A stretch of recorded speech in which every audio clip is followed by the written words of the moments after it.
Hello ladies and gentlemen, and welcome to a new video.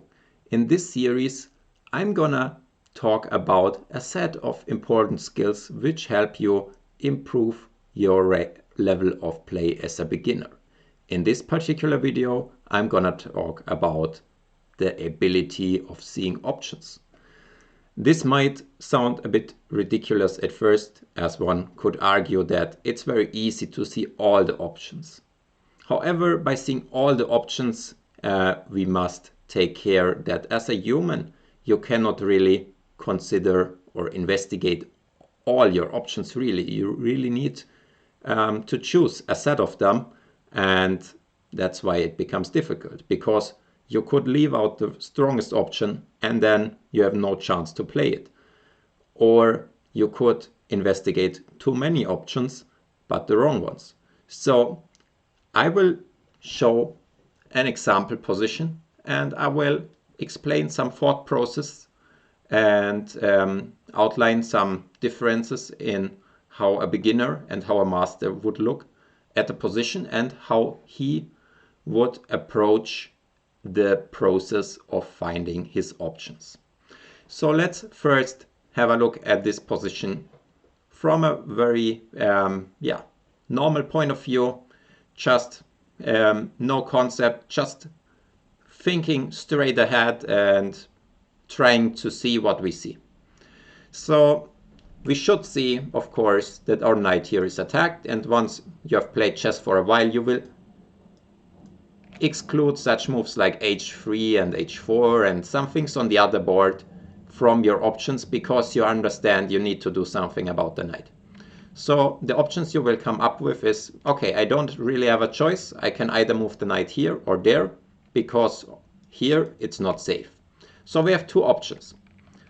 But as you advance, you will learn to see more options. And now we will go through the thought process, how a strong player or master would approach this and how he would possibly find more options than a beginner.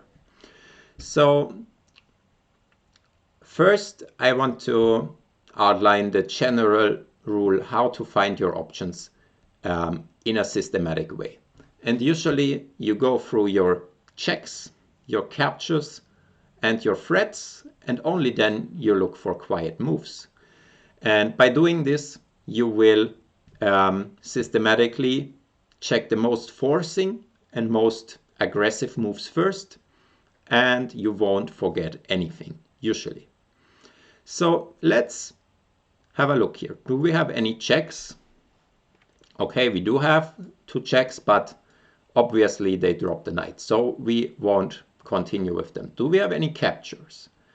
And the answer is yes. We can capture here, and once we check it a bit closer, we will see it has a tactical idea, so we will definitely not recheck this one immediately, as we have an interesting follow-up and we might just be able to take the pawn, and that's maybe a chance.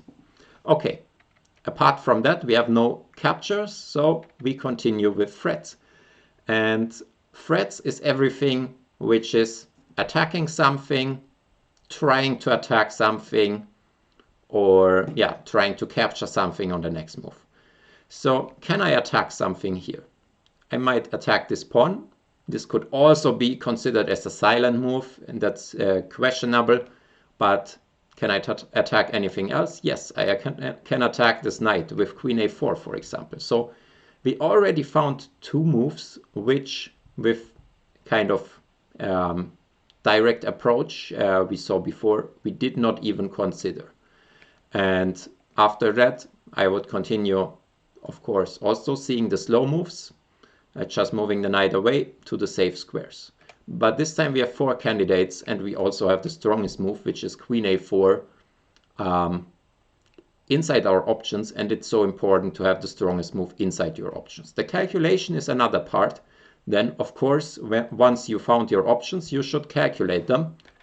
And the best way to do so is to start with the most aggressive move first. You can also argue which is more aggressive, taking the pawn with the knight or playing queen a4. But no matter which way you will figure out that knight takes has some problems. The knight might be pinned, or he might take and has some discovered attack.